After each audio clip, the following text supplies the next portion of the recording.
नमस्कार, ये आकाशवाणी शिमला है। अब आप राकेश शर्मा से प्रादेशिक समाचार सुनिए। पहले आज के मुख्य समाचार। प्रधानमंत्री ने वाराणसी से की प्रधानमंत्री आयुष्मान भारत स्वास्थ्य अवसंरचना मिशन की शुरुआत। देश के शहरी व ग्रामीण क्षेत्रों में स्वास्थ्य नेटवर्क होगा मजबूत। प्रदेश में उपचुनाव के लिए चुनाव प्रचार जोरों पर, खुलेआम प्रचार के लिए 2 दिन शेष। भाजपा विकास के नाम पर मांग रही है वोट, कांग्रेस महंगाई व बेरोजगारी को बना रही है मुद्दा। और रोहडू से ब्रुआ की तरफ जा रहे 10 पर्यटकों को सुरक्षित निकाला, 3 की मृत्यु। अब समाचार विस्तार से। प्रधानमंत्री नरेंद्र मोदी ने आज उत्तर प्रदेश के वाराणसी से महत्वाकांक्षी प्रधानमंत्री आयुष्मान भारत स्वास्थ्य बुनियादी ढांचा मिशन का शुभारंभ किया। इस अवसर पर प्रधानमंत्री ने कहा कि प्रधानमंत्री आयुष्मान भारत स्वास्थ्य बुनियादी ढांचा मिशन 64,180 करोड़ रुपए की लागत वाली विकास की सबसे बड़ी योजनाओं में से एक है। ये राष्ट्रीय स्वास्थ्य मिशन के अतिरिक्त है। केंद्र प्रायोजित इस योजना का उद्देश्य अगले 6 वर्ष के लिए देश में शहरी और ग्रामीण क्षेत्रों में स्वास्थ्य बुनियादी ढांचे, निगरानी और स्वास्थ्य अनुसंधान के क्षेत्र की खाई को कम करेगा। इस योजना के तहत देश के 5 लाख से अधिक आबादी वाले सभी जिलों में ब्लॉक स्तर के अस्पतालों में विशेष देखभाल सेवाएं उपलब्ध होंगी। अन्य जिलों में रेफरल सेवाओं के माध्यम से इन सुविधाओं को उपलब्ध करवाया जाएगा। मुख्यमंत्री जयराम ठाकुर ने कहा कि प्रधानमंत्री आयुष्मान भारत स्वास्थ्य अवसंरचना मिशन से राज्य में स्वास्थ्य नेटवर्क मजबूत होगा। उन्होंने इस मेगा मिशन का शुभारंभ करने के लिए प्रधानमंत्री का आभार जताते हुए कहा कि इससे लोगों को उनके घरों के समीप विशेषज्ञ स्वास्थ्य सेवाएं सुनिश्चित होंगी। जयराम ठाकुर ने कहा कि मिशन के तहत ग्रामीण क्षेत्रों में स्वास्थ्य के आधारभूत ढांचे को मजबूत करना सुनिश्चित होगा। उन्होंने कहा कि मिशन के तहत गांव और शहरों में स्वास्थ्य आरोग्य केंद्र खोले जाएंगे, जहां बीमारियों का जल्द पता लगाने की सुविधा उपलब्ध होगी। प्रदेश में 30 अक्टूबर को होने वाले उपचुनाव के लिए प्रचार अभियान जोरों से चल रहा है। इस उपचुनाव के लिए खुलेआम प्रचार 27 अक्टूबर को थम जाएगा। ऐसे में अब केवल 2 दिन शेष बचे हैं। मतदान की तारीख नजदीक आते देख दोनों प्रमुख पार्टियों भाजपा व कांग्रेस के नेता मतदाताओं को रुझाने में जुटे हैं। वरिष्ठ भाजपा नेता व मुख्यमंत्री जयराम ठाकुर ने आज मंडी संसदीय क्षेत्र के तहत रिकांगपिओ में पार्टी प्रत्याशी कुशाल ठाकुर के पक्ष में चुनावी जनसभा की। मुख्यमंत्री ने 1 लोकसभा व 3 विधानसभा सीटों पर भाजपा की जीत का दावा किया। जयराम ठाकुर ने कहा कि वे किन्नौर की परिस्थितियों को बेहतर तरीके से समझते हैं और बर्फबारी से जिले में हुए नुकसान की भरपाई के लिए हर संभव मदद की जाएगी।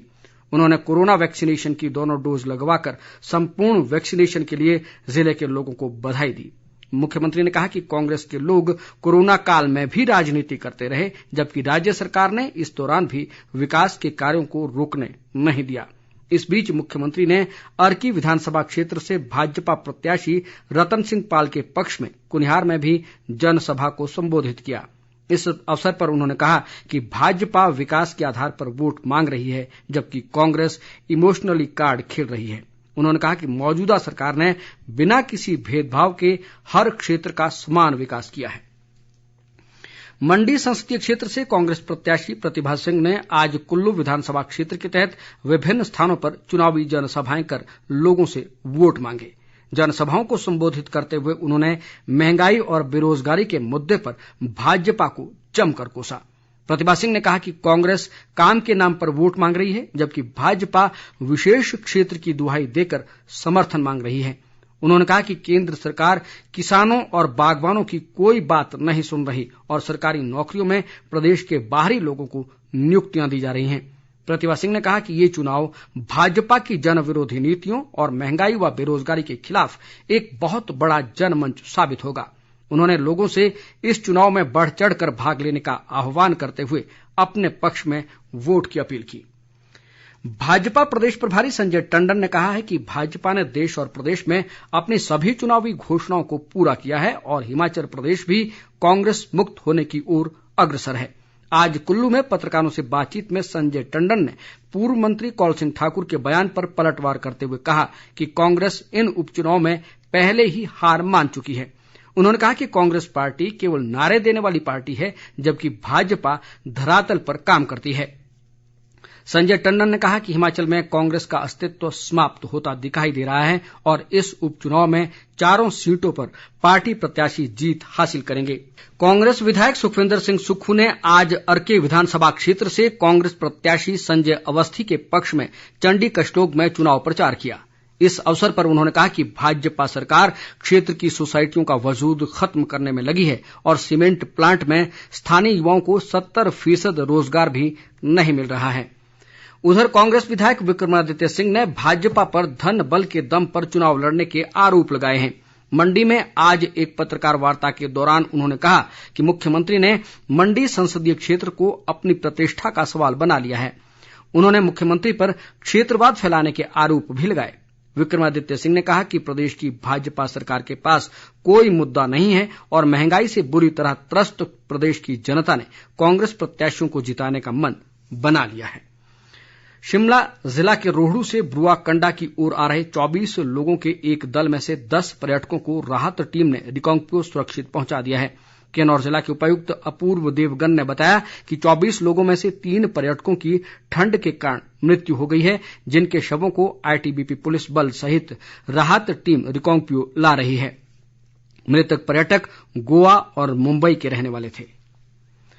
आकाशवाणी शिमला के क्षेत्रीय समाचार एकांश द्वारा प्रत्येक सोमवार को अमृत महोत्सव क्विज आकाशवाणी समाचार के साथ कार्यक्रम शुरू किया गया है। आजादी का अमृत महोत्सव।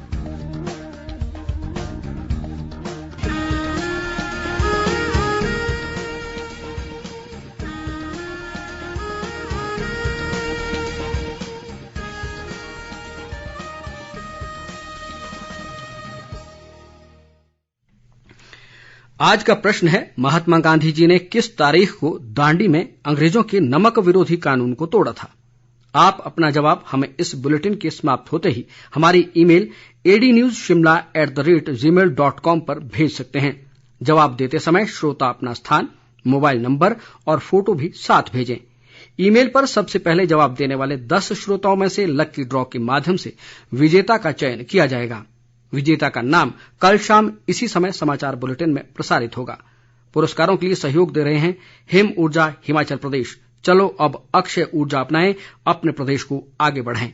अधिक जानकारी के लिए अपने निकटतम हिम ऊर्जा कार्यालय से संपर्क करें। प्रदेश में आज कोरोना संक्रमण के 252 नए मामले सामने आए हैं। कांगड़ा जिला से सर्वाधिक 109 मामलों की पुष्टि हुई है। इस दौरान 90 लोगों ने कोरोना संक्रमण को मात दी है। राज्य में वर्तमान में 1657 मरीजों का उपचार चल रहा है। कोरोना संक्रमण से अब तक 3721 लोगों की मृत्यु हुई है। केंद्रीय सूचना व प्रसारण मंत्री अनुराग ठाकुर के प्रयासों से एक्ट 2 ट्रांसफर फाउंडेशन व ESI गुजरात के सहयोग से सुजानपुर विधानसभा क्षेत्र की पुरले पंचायत में आज जागरूकता कार्यक्रम आयोजित किया गया। इस दौरान महिलाओं को रोजगार के आधुनिक अवसर, स्वयं सहायता समूहों द्वारा बनाए गए उत्पादों को बेहतर बाजार उपलब्ध करवाने और हस्तशिल्प कर्मियों को प्रशिक्षण देने के उद्देश्य से जागरूक किया गया। शिविर में करीब 100 से अधिक महिलाओं ने भाग लिया। प्रदेश के मुख्य निर्वाचन अधिकारी सी.पाल रासू ने मंडी लोकसभा सहित फतेहपुर, अर्की और जुब्बल कोटखाई विधानसभा क्षेत्रों के मतदाताओं से 30 अक्तूबर को अपने मताधिकार का प्रयोग अवश्य करने का आग्रह किया है। उन्होंने कहा कि भारत निर्वाचन आयोग के निर्देशानुसार उपचुनाव में मतदाताओं को वोट डालने के लिए अपना मतदाता पहचान पत्र प्रस्तुत करना होगा। सी.पाल रासू ने कहा कि मतदाता पहचान पत्र प्रस्तुत करने में असमर्थ मतदाता फोटो युक्त 11 अन्य वैकल्पिक दस्तावेजों में से एक दस्तावेज दिखाकर वोट डाल सकते हैं।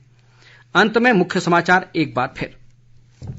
प्रधानमंत्री ने वाराणसी से की प्रधानमंत्री आयुष्मान भारत स्वास्थ्य अवसंरचना मिशन की शुरुआत। देश के शहरी व ग्रामीण क्षेत्रों में स्वास्थ्य नेटवर्क होगा मजबूत। प्रदेश में उपचुनाव के लिए चुनाव प्रचार जोरों पर, खुलेआम प्रचार के लिए 2 दिन शेष। भाजपा विकास के नाम पर मांग रही है वोट, कांग्रेस महंगाई व बेरोजगारी को बना रही है मुद्दा। और रोहडू से ब्रुआ की तरफ जा रहे 10 पर्यटकों को सुरक्षित निकाला, 3 की मृत्यु। इसके साथ ही समाचार बुलेटिन समाप्त हुआ। हमारा अगला समाचार बुलेटिन आप सुन सकते हैं कल सुबह 9:20 पर। नमस्कार।